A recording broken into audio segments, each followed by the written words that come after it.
Welcome back to Xylem Learning. മക്കളെ, നമ്മൾ ഏറ്റവും പ്രതീക്ഷയോടെ കാത്തിരുന്ന നമ്മുടെ ഫിസിക്സ് എക്സാം നാളെ നടക്കാൻ പോവാണ്. അപ്പൊ അതിന് മുന്നോടിയായി ഏറ്റവും കുറച്ച് ഇമ്പോർട്ടന്റ് ആയിട്ടുള്ള ചോദ്യങ്ങൾ നമ്മൾ എന്ത് ചെയ്യുന്നു, ഡിസ്കസ് ചെയ്യാൻ പോവാണ്. നമ്മുടെ ഒന്നാമത്തെയും രണ്ടാമത്തെയും ചാപ്റ്റേഴ്സിലെ ഏറ്റവും ഇമ്പോർട്ടന്റ് ആയിട്ടുള്ള ക്വസ്റ്റ്യൻസ് ആണ്. ഓക്കെ, അപ്പൊ നമ്മൾ സമയം കളയുന്ന ആദ്യത്തെ ചോദ്യത്തിലേക്ക് കിടക്കുന്നു.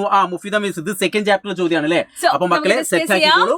നമുക്ക് ഇവിടെ 3 എക്സാമ്പിൾസ് തന്നിട്ടുണ്ട്. ഇതിന് uniform velocity, non uniform velocity, അതായത് സമപ്രവേഗം അസമപ്രവേഗം എന്നിങ്ങനെ തരംതിരിച്ച് എഴുതാനാണ് പറഞ്ഞിരിക്കുന്നത്. ഫസ്റ്റ് നോക്കാം. നമുക്ക് ഒരു വളഞ്ഞ റോഡിലൂടെ ഒരു കാറ് ഇങ്ങനെ പോവാണ് അല്ലെ. അതിന്റെ വെലോസിറ്റി നമുക്ക് തന്നിട്ടുണ്ട് 5 മീറ്റർ ബൈ സെക്കൻഡ് ആണ് അതിന്റെ വെലോസിറ്റി എന്ന് പറയുന്നത്. ഓക്കെ, അത് യൂണിഫോം ആണോ നോൺ യൂണിഫോം ആണോ? എല്ലാവരും പറയും അത് യൂണിഫോം വെലോസിറ്റി ആണ്. കാരണം എന്താണ്, ത്രൂ ഔട്ട് ദ മോഷൻ അതിന്റെ വെലോസിറ്റി 5 തന്നെയാണ്. പക്ഷെ പ്രശ്നമുണ്ട്, വെലോസിറ്റി യൂണിഫോം ആവണമെന്നുണ്ടെങ്കിൽ അതിന്റെ വാല്യൂ മാത്രം സെയിം ആയ പോലെ അതിന്റെ ഡയറക്ഷനും കൂടെ സെയിം ആവണം. ഇതൊരു വളഞ്ഞ റോഡാണ്. നമുക്ക് പറയാം ഒരു സർക്കുലാർ പാത്തിലൂടെ പോകുന്നത് പോലെയാണ് വളഞ്ഞ റോഡിലൂടെ പോവുക. അതുകൊണ്ട് തന്നെ ഓരോ സമയത്തും അല്ലെ, നമ്മൾക്ക് ഇങ്ങനെ ഓരോ സമയത്തും എന്ത് ചെയ്യണം, നമ്മൾ ഡയറക്ഷൻ ചെയ്തുകൊണ്ടേയിരിക്കണം. ഡയറക്ഷൻ ചേഞ്ച് ചെയ്യും ഇവിടെ. അതുകൊണ്ട് തന്നെ ഇത് നോൺ യൂണിഫോം വെലോസിറ്റി ആണ്, അസമപ്രവേഗമാണെന്ന് നമുക്ക് പറയാം. അടുത്തതാണ് പ്രകാശം ശൂന്യതയിലൂടെ സഞ്ചരിക്കുമ്പോൾ when light travels through vacuum. നമുക്കറിയാം നമ്മുടെ ലൈറ്റ് സെയിം വെലോസിറ്റിയിലൂടെ അല്ലെ, സെയിം ഡയറക്ഷനിൽ ഇങ്ങനെ വന്നുകൊണ്ടിരിക്കുകയാണ് അല്ലെ. അതായത് അത് യൂണിഫോം വെലോസിറ്റി ആണ്, സമപ്രവേഗമാണ്. ഇനി അടുത്ത എക്സാമ്പിൾ ആണ്, നമ്മൾ ഒരു കല്ലിനെ മുകളിൽ നിന്നും താഴേക്കിടാണ്. അപ്പോൾ ആ കല്ലിന്റെ ചലനം യൂണിഫോം വെലോസിറ്റി ആണോ നോൺ യൂണിഫോം വെലോസിറ്റി ആണോ എന്നുള്ളതാണ് ചോദ്യം. നമുക്കറിയാം ഒരു വസ്തുവിനെ നമ്മൾ മുകളിൽ നിന്നും താഴേക്കിടുമ്പോൾ അതിന്റെ വെലോസിറ്റി എന്താ സംഭവിക്കുക? തുടക്കത്തിൽ അത് 0 ആയിരിക്കും, താഴേക്ക് വരുന്നവരും അത് കൂടി കൂടി കൂടി കൂടി വരും അല്ലെ. അപ്പോൾ ഡയറക്ഷൻ നോക്കുമ്പോൾ സെയിം ആണ്, ഒക്കെ താഴേക്ക് തന്നെയാണ് വരുന്നത്. പക്ഷെ പ്രശ്നം എന്താ, വെലോസിറ്റി മുകളിൽ 0 ആണ്, പിന്നെ കൂടി കൂടി വരികയാണ്. That is not uniform. അത് യൂണിഫോം അല്ല, അത് അസമപ്രവേഗമാണ്, നോൺ യൂണിഫോം വെലോസിറ്റി ആണ് അല്ലെ. അപ്പൊ ഇത് നോൺ യൂണിഫോം ആണ്, ഇത് യൂണിഫോം ആണ്, മുകളിലത് നോൺ യൂണിഫോം ആണ്. ഇതിനേക്കാൾ കിഡിലോസ്കി ആയിട്ടുള്ള ചോദ്യമാണ് ഞാൻ എന്റെ സെക്കൻഡ് ചാപ്റ്റർ നിർത്തിട്ടില്ലേ. ശരി, അത് നല്ല ഇമ്പോർട്ടന്റ്. അപ്പൊ നമ്മൾ ഇതിൽ മനസ്സിലാക്കുന്ന ഡയറക്ഷൻ മാറുമ്പോ എന്ത് മാറുന്നു, നമ്മളെ വെലോസിറ്റി നോൺ യൂണിഫോം ആണ്, നോൺ യൂണിഫോം ഒക്കെ മാറും. ഓക്കെ, അങ്ങനെയെങ്കിൽ സെക്കൻഡ് ചാപ്റ്ററിലെ ചോദ്യങ്ങൾ പഠിച്ചു കഴിഞ്ഞാൽ ഫസ്റ്റ് ചാപ്റ്ററിൽ ഏറ്റവും ഇമ്പോർട്ടന്റ് ആയിട്ടുള്ള മറ്റൊരു ചോദ്യത്തിലേക്ക് കിടക്കാം. പരീക്ഷയ്ക്ക് എപ്പോഴും മക്കളെ ഇതേപോലൊരു ടേബിൾ വരും, അതും നിർബന്ധമായിട്ട് അറിഞ്ഞിരിക്കണം. അപ്പൊ റിഫ്രാക്റ്റീവ് ഇൻഡെക്സ്, അപവർത്തനാങ്കം എന്ത് ചെയ്യണം, ഒന്ന് കാണാതെ പഠിച്ചിരിക്കണം നല്ലതാണ്. ഇതല്ല നമ്മുടെ ടെക്സ്റ്റ് ബുക്കിൽ കൊടുത്തില്ലേ. അപ്പൊ ഇതിലെ ചോദ്യം, ഈ ഒരു ടേബിളിനെ ബേസ് ചെയ്തിട്ടുള്ള ആദ്യത്തെ ചോദ്യം എന്ന് പറഞ്ഞാൽ പ്രകാശം ഏറ്റവും കുറഞ്ഞ വേഗതയുള്ള മീഡിയം ഏതെന്ന് കണ്ടെത്താനാണ്. അപ്പൊ നോക്കുക, നമുക്കറിയാം ഈ ടേബിളിനകത്ത് എന്താണ്, റിഫ്രാക്റ്റീവ് ഇൻഡെക്സ് കൂടി കഴിഞ്ഞാൽ അവിടെ ലൈറ്റിന്റെ സ്പീഡ് എന്ത് ചെയ്യുന്നു, കുറയുന്നു. അപ്പൊ ആദ്യത്തെ ചോദ്യത്തിന് ആൻസർ കിട്ടിയില്ലേ. പ്രകാശം ഏറ്റവും കുറഞ്ഞ വേഗതയുള്ള മീഡിയം മാധ്യമം ഏതാണ്? ഇതിനകത്ത് നോക്കൂ, ഡയമണ്ടിനാണ് ഏറ്റവും കൂടുതലുള്ള എന്ത് റിഫ്രാക്റ്റീവ് ഇൻഡെക്സ്, അപവർത്തനാങ്കം ഉള്ളത്. അതുകൊണ്ട് പ്രകാശത്തിന്റെ സ്പീഡ് ഏറ്റവും കുറവ് ഇവിടെ ആയിരിക്കും. ഇനി ഈ ടേബിളിനെ ബേസ് ചെയ്തിട്ട് ABCD എന്നുള്ള ചോദ്യങ്ങൾ വരാം. അപ്പൊ ബി ക്വസ്റ്റ്യൻ എന്ന് പറഞ്ഞാൽ വായുവിലെ ആ ഒരു ലൈറ്റിന്റെ സ്പീഡ് എന്ന് പറഞ്ഞാൽ 3 × 10⁸ മീറ്റർ പെർ സെക്കൻഡ് ആണ്. അങ്ങനെയെങ്കിൽ പ്രകാശത്തിന്റെ വേഗത എത്രയാണ്? മണ്ണെണ്ണയിൽ കെറോസിനിലുള്ള പ്രകാശത്തിന്റെ വേഗത എത്രയെന്നുള്ളത് നമ്മൾ എന്ത് ചെയ്യണം, കണ്ടെത്തണം. അപ്പൊ നോക്കിക്കോളൂ, നമുക്ക് ഈ ചോദ്യത്തിൽ തന്നിട്ടുള്ള കാര്യങ്ങൾ നമുക്ക് n = c/v, ഇതാണ് നമ്മുടെ ഇക്വേഷൻ. അതിൽ c = എന്താണ്, 3 × 10⁸ മീറ്റർ പെർ സെക്കൻഡ്. ഇനി നമുക്ക് വേറെ എന്ത് തന്നിട്ടുണ്ട്, പ്രകാശത്തിന്റെ വേഗത എവിടെയാണ്, മണ്ണെണ്ണയിലുള്ള കെറോസിനുള്ള സ്പീഡാണ് കാണേണ്ടത്. അപ്പൊ കെറോസിൻ ഇതിലേക്ക് നോക്കുക, അതിന്റെ 1.44 നമുക്ക് റിഫ്രാക്റ്റീവ് ഇൻഡെക്സ് തന്നിട്ടുണ്ട്. അപ്പൊ n = 1.44. അപ്പൊ ഇവിടെ നമുക്ക് ഏതാണ് കണ്ടെത്തേണ്ടത്? v ആണ് നമുക്ക് കണ്ടെത്തേണ്ടത്. അപ്പൊ v കണ്ടെത്താൻ നമ്മൾ എന്ത് ചെയ്താൽ മതി, n = c/v. അപ്പോൾ v = c/n എന്ന് പറയും. c എന്ന് പറഞ്ഞാൽ 3 × 10⁸ metre per second by n എന്ന് പറഞ്ഞാൽ 1.44.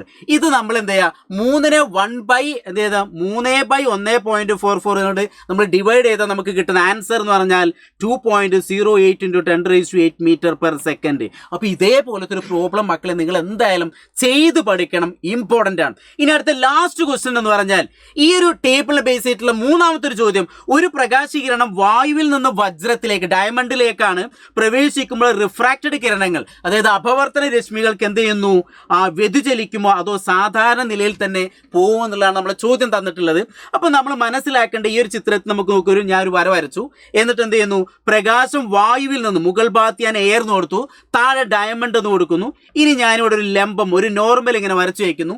ഒരു ലൈറ്റ് നമ്മൾ ഓൾറെഡി പഠിച്ചിട്ടുണ്ട്, എയറിൽ നിന്ന് എയറിൽ നിന്ന് ഡയമണ്ടിലേക്ക് കടക്കുമ്പോൾ ടുവേർഡ്സ് ദ നോർമൽ ആണോ എവേ ഫ്രം ദ നോർമൽ ആണോ? നമുക്കറിയാം ഡയമണ്ടിന് എന്താണ് സാന്ദ്രത ഒപ്റ്റിക്കൽ ഡെൻസിറ്റി കൂടുതലായതുകൊണ്ട് അല്ലെങ്കിൽ റിഫ്രാക്റ്റീവ് ഇൻഡെക്സ് കൂടുതലായതുകൊണ്ട് എപ്പോഴും ടുവേർഡ്സ് ദ നോർമൽ.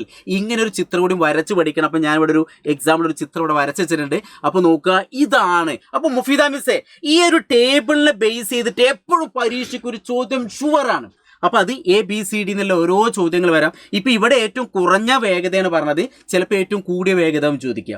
അപ്പോൾ ഇവിടെ കെറോസിന്റെ ഒരു റിഫ്രാക്റ്റീവ് ഇൻഡെക്സ് ഒക്കെയാണ് കാണാൻ പറഞ്ഞിട്ടുള്ളത്. അപ്പോൾ അതിൽ വേറെ എന്തെങ്കിലുമൊക്കെ കാണാം. ഓക്കെ. അങ്ങനെയെങ്കിൽ അടുത്ത ചോദ്യം നമുക്ക് നോക്കാം. നമ്മുടെ വീണ്ടും പ്രോബ്ലം ആണ്. അപ്പൊ നമ്മൾ ഒറ്റ കാര്യം മനസ്സിലാക്കാം, നമ്മുടെ ഫസ്റ്റ് ചാപ്റ്ററിൽ ഒരൊറ്റ ഇക്വേഷൻ ഉള്ളൂ അല്ലേ, N=C/V എന്ന് പറഞ്ഞ ഒറ്റ ഇക്വേഷൻ. പക്ഷേ സെക്കൻഡ് ചാപ്റ്ററിൽ അങ്ങനെ കുറെ ഉണ്ട്. Okay, so here we have the question. ഏതാണ് ക്വസ്റ്റ്യൻ? വായിച്ചു നോക്കാം നമുക്ക്. The velocity of the car increases from, നോക്കൂ, 6 മീറ്റർ ബൈ സെക്കൻഡിൽ നിന്നും അതിന്റെ വെലോസിറ്റി 16 മീറ്റർ ബൈ സെക്കൻഡ് ആയിട്ട് മാറുകയാണ് അല്ലെ. അതിന് നമുക്ക് സമയം തന്നിട്ട് എത്രയാണ്? 10 സെക്കൻഡ് അല്ലെ. തുടക്കത്തിൽ എത്രയായിരുന്നു? 6 ആണ്. ഒടുക്കത്തിൽ എത്രയാണ്? 16 ആണ്. അതിനെടുത്തിരിക്കുന്ന സമയം എന്ന് പറയുന്നത് 10 സെക്കൻഡ് ആണ് അല്ലെ. ഈ കാറിന്റെ ആക്സിലറേഷൻ ത്വരണം നമുക്ക് തന്നിട്ടുണ്ട് 1 മീറ്റർ ബൈ സെക്കൻഡ് സ്ക്വയർ ആണ്. ക്വസ്റ്റ്യൻ ഇതാണ്, അങ്ങനെയാണെങ്കിൽ ഈ കാർ സഞ്ചരിച്ചിട്ടുള്ള സ്ഥാനാന്തരം അല്ലെങ്കിൽ ആ കാർ സഞ്ചരിച്ചിട്ടുള്ള ദൂരം എത്രയാണെന്നുള്ളതാണ് ചോദ്യം. വളരെ സിമ്പിൾ ക്വസ്റ്റ്യൻ ആണ് അല്ലെ. കാരണം ഇതെങ്ങനെ കണ്ടുപിടിക്കുമെന്ന് ആലോചിക്കുമ്പോൾ നമുക്ക് ആകെ പ്രശ്നങ്ങളായിരിക്കും. പക്ഷെ നിങ്ങൾ അറിഞ്ഞിരിക്കേണ്ടത് V=U+AT ഒന്നാമത്തെ ഇക്വേഷൻ, അടുത്തത് S=UT + ½ AT². നമ്മുടെ രണ്ടാമത്തെ ഇക്വേഷൻ. മൂന്നാമത്തെ ഇക്വേഷൻ V²=U² + 2AS. അപ്പൊ നമുക്ക് സംശയം വരും, ഇതിൽ ഏതാ നമ്മൾ ചെയ്യാന്നുള്ളത് അല്ലെ. അതിന് നമ്മൾ ചെയ്യേണ്ട കാര്യം, നമുക്ക് തന്നിരിക്കുന്ന കാര്യങ്ങൾ ഇതാ ഇങ്ങനെ സൈഡിൽ എഴുതി കൊടുക്കണം. U എന്താണ്? U നമ്മൾക്ക് ആദ്യത്തെ വെലോസിറ്റി എത്രയാണ്? 6 മീറ്റർ ബൈ സെക്കൻഡ്. അടുത്ത നമുക്ക് സംശയം വരും, V എന്താണ്? V എന്ന് പറയുമ്പോൾ 16 മീറ്റർ ബൈ സെക്കൻഡ്. അത് എടുത്തിരിക്കുന്ന സമയം നമ്മളെ കയ്യിലുണ്ട് 10 സെക്കൻഡ് ആണ്. ഇവിടെ ആക്സിലറേഷൻ A തന്നിട്ടുണ്ട് 1 മീറ്റർ ബൈ സെക്കൻഡ് സ്ക്വയർ ആണ്. കണ്ടുപിടിക്കേണ്ടത് എന്താണ്? S ആണ്. ക്വസ്റ്റ്യൻ മാർക്ക് ഇട്ട് കൊടുക്കുക. ഇത്രയും ചെയ്ത് കഴിഞ്ഞാൽ നിങ്ങൾക്ക് 1 മാർക്ക് സിമ്പിൾ ആയിട്ട് കിട്ടും. അങ്ങനെയാണെങ്കിൽ ഇതെല്ലാം ഉള്ള ഒരു ഇക്വേഷൻ നമ്മൾ അങ്ങോട്ട് ചൂസ് ചെയ്യണം. ഓക്കെ, നമുക്ക് എന്താ കണ്ടുപിടിക്കേണ്ടത്? S ആണ്. S ഉള്ള ഇക്വേഷൻ വേണം നമ്മൾ ചൂസ് ചെയ്യാൻ അല്ലേ. ഇതിൽ S ഉണ്ടോ? ഇല്ല. അപ്പൊ അത് പറ്റുമോ? പറ്റില്ല. ഇനി നോക്കൂ, രണ്ടാമത്തത് യെസ്, ഇത് സ്യൂട്ടബിൾ ആണ് അല്ലെ. കാരണം എന്താ, ഇതിൽ നമുക്ക് T ഉണ്ട്, A ഉണ്ട്, U ഉണ്ട്, എല്ലാം ഉണ്ട്. So we can apply this equation. S=UT + ½ AT². U എത്രയാണ്? U എത്രയാണ് നമ്മുടെ കയ്യിലുണ്ട്? U എന്ന് പറയുമ്പോൾ 6 × 10 പ്ലസ് എന്ത് വരും?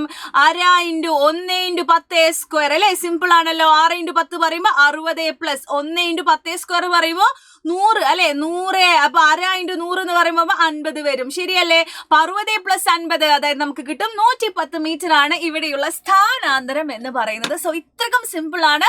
നിങ്ങൾ ശ്രദ്ധിക്കേണ്ട കാര്യം എന്ന് പറയുന്നത് ഇവിടെ യൂണിറ്റ് എഴുതുക എന്നുള്ളതും കൂടിയാണ്. അല്ല, ഞാൻ പറയട്ടെ, ഫസ്റ്റ് ചാപ്റ്ററിൽ ആകെ ഒരൊറ്റ ഇക്വേഷൻ N=C/V. സെക്കൻഡ് ചാപ്റ്ററിൽ എത്ര ഇക്വേഷൻ ഉണ്ട്? ഒരുപാട് ഇക്വേഷൻ അല്ലേ. 6 ഇക്വേഷൻ. പക്ഷെ ഈ ഒരു ഇക്വേഷൻ സിമ്പിൾ ആണല്ലോ. ഞാൻ പറയട്ടെ, V=U+AT, S=½ UT + ½ AT², V²=U² + 2AS കാണല്ലേ. ഞാൻ വരെ പഠിച്ചു. അപ്പൊ നിങ്ങൾ പെട്ടെന്ന് പഠിക്കുക. ഇമ്പോർട്ടന്റ് ആയിട്ടുള്ള ചോദ്യമാണ്. അങ്ങനെയെങ്കിൽ ഞാൻ അടുത്തൊരു ഇമ്പോർട്ടന്റ് ആയിട്ടുള്ള ഒരു ചോദ്യത്തിലേക്ക് കിടക്കുന്നത് വീണ്ടും ചിത്രങ്ങളാണ്. അതായത് ഫസ്റ്റ് ചാപ്റ്ററിൽ എപ്പോഴും ചിത്രത്തിന്റെ ബേസ് ആയിട്ടുള്ള ചോദ്യങ്ങളാണ് മുഫീദ മിസ് വരിക. അപ്പൊ ഇവിടെ നോക്ക്, 2 ചിത്രങ്ങൾ നമുക്ക് തന്നിട്ടുണ്ട്. ഇവിടെ മീഡിയം 2 മീഡിയം 1 എന്നാണ് തന്നിട്ടുള്ളത്. ഇവിടെ എയർ, വായുവാണ് തന്നിട്ടുള്ളത്. അപ്പൊ ഈ ചിത്രത്തിനെ ബേസ് ചെയ്തിട്ട് നമ്മൾ മനസ്സിലാക്കേണ്ട കുറച്ച് കാര്യം, ഇവിടെയുള്ള ഇൻസിഡന്റ് ആംഗിൾ എന്ന് പറഞ്ഞാൽ, അതായത് പതനക്കോൺ എന്ന് പറഞ്ഞാൽ 40 ഡിഗ്രിയാണ്. ഇവിടെയും പതനക്കോൺ 40 ഡിഗ്രിയാണ്. പക്ഷെ ഈ ചിത്രത്തിലേക്ക് നോക്കൂ, ആംഗിൾ ഓഫ് റിഫ്രാക്ഷൻ, അപവർത്തന കോൺ എന്ന് പറഞ്ഞാൽ 20 ഡിഗ്രിയാണ്. പക്ഷെ ഇവിടെ നോക്കൂ, എത്രയാണ് തന്നിട്ടുള്ളത്? 30 ഡിഗ്രിയാണ്. ഇത് തന്നെ ഓൾക്ക് എല്ലാ കാര്യങ്ങളും ഏകദേശം മനസ്സിലായിട്ടും. കാരണം നമുക്കറിയാം, ഇവിടുന്ന് ഒരു ലൈറ്റ് വന്നിട്ട് ഈ നോർമലിനോട് ചേർന്ന് പോകുന്നുണ്ടെങ്കിൽ ആ മീഡിയത്തിന്റെ റിഫ്രാക്റ്റീവ് ഇൻഡെക്സ് കൂടുതലായിരിക്കാം, അല്ലെങ്കിൽ പ്രകാശിക സാന്ദ്രത കൂടുതലായിരിക്കാം, അതുമല്ലെങ്കിൽ അപവർത്തനാങ്കം കൂടുതലായിരിക്കും. ഈ കാര്യങ്ങളൊക്കെ നമ്മൾ പഠിച്ചതാണ്. അങ്ങനെ ആദ്യത്തെ ചോദ്യം, ഏത് മാധ്യമത്തിലാണ് പ്രകാശ സാന്ദ്രത കൂടുതൽ? കാരണം which medium is higher optical density? ഏത് മീഡിയത്തിലായിരിക്കും ഹയർ ഒപ്റ്റിക്കൽ ഡെൻസിറ്റി? അടുത്ത് വരുന്നത് അവിടെ ആയിരിക്കും ഒപ്റ്റിക്കൽ ഡെൻസിറ്റി വളരെ കൂടുതൽ. അങ്ങനെയെങ്കിൽ മീഡിയം 1. അപ്പൊ ഏതായിരിക്കണം? മീഡിയം 1 ആണ് വരുന്നത്. അപ്പൊ കാരണം എന്താ വെച്ചാൽ നമുക്ക് എന്താ അറിയാം, നമുക്ക് പറയാം ഒപ്റ്റിക്കൽ ഡെൻസിറ്റി. അതായത് ഒപ്റ്റിക്കൽ ഡെൻസിറ്റി വളരെ കൂടുതലാണെങ്കിൽ റിഫ്രാക്റ്റീവ് ഇൻഡെക്സ് വളരെ കൂടുതൽ. ഇനി അതും അല്ലെങ്കിൽ ചില കുട്ടികളുണ്ടാവും ലൈറ്റ് എവിടെ നിന്ന് എങ്ങോട്ടൊന്ന് എയറിൽ നിന്ന് എന്ത് ചെയ്യുന്നു, അല്ലെങ്കിൽ റെയർ മീഡിയത്തിൽ നിന്ന് ഡെൻസർ മീഡിയത്തിലേക്ക് ലൈറ്റ് പാസ് ചെയ്യുമ്പോൾ ടുവേഴ്സ് ദ നോർമൽ ആയിരിക്കും. അപ്പൊ ഇങ്ങനെയുള്ള ഈ ഐഡിയ ഒക്കെ നോക്കിയിട്ട് നിങ്ങൾക്ക് ആൻസർ കണ്ടെത്താൻ പറ്റും, നിങ്ങളതായിട്ട് രീതി കണ്ടെത്താം. ഇനി രണ്ടാമതൊരു ചോദ്യം, ഏത് മാധ്യമത്തിലാണ് അപവർത്തനാങ്കം കൂടുതൽ? അപ്പൊ നമ്മൾ നേരത്തെ ഓൾറെഡി പറഞ്ഞു, ലൈറ്റ് എപ്പോഴും നോർമലിനോട് ചേർന്ന് പോകുന്നുണ്ടെങ്കിൽ അതിന് പ്രകാശിക സാന്ദ്രത ഒപ്റ്റിക്കൽ ഡെൻസിറ്റി കൂടുതലായിരിക്കും. അങ്ങനെയെങ്കിൽ അതിനായിരിക്കും എന്തും കൂടുതൽ, അപവർത്തനാങ്കം എന്നും കൂടുതൽ. അപ്പൊ രണ്ടിന്റെയും ആൻസർ എന്താണ്?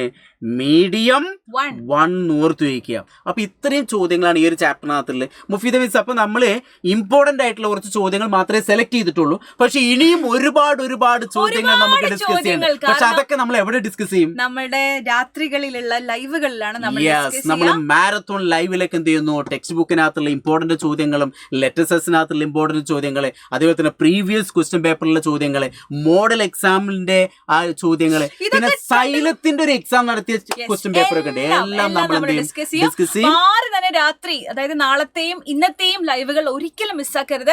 നാളെ നമ്മൾ 100% ഷുവർ ക്വസ്റ്റ്യൻസ് ഉറപ്പായിട്ട് നോക്കിക്കോ മക്കളെ. ഇത് മുഴുവൻ വരുമെന്ന് ഞങ്ങൾ ഒരിക്കലും അഭിപ്രായപ്പെടില്ല. പക്ഷെ ഞങ്ങൾ പഠിപ്പിച്ച ക്ലാസ് നിങ്ങൾ കേട്ട് കഴിഞ്ഞാൽ നിങ്ങൾക്ക് മുഴുവൻ ചോദ്യങ്ങളും നമ്മൾ ഓൾറെഡി എന്താ വെച്ചാൽ എല്ലാ കൺസെപ്റ്റും ഒരുപാട് ടൈപ്പുള്ള ചോദ്യങ്ങൾ ചെയ്യുന്നത്. അപ്പൊ പിന്നെ പരീക്ഷയ്ക്ക് സിമ്പിൾ ആയിരിക്കൂലേ? സിമ്പിൾ ആക്കണം. അതിന് വേണ്ടിയിട്ടാണ് ഞങ്ങൾ നിൽക്കുന്നത്. ടെൻഷൻ അടിക്കേണ്ട, ഒക്കത്തിനും വഴി ഉണ്ടാവും. ഓക്കെ, അപ്പോൾ നമ്മൾ all the best. Thank you so much.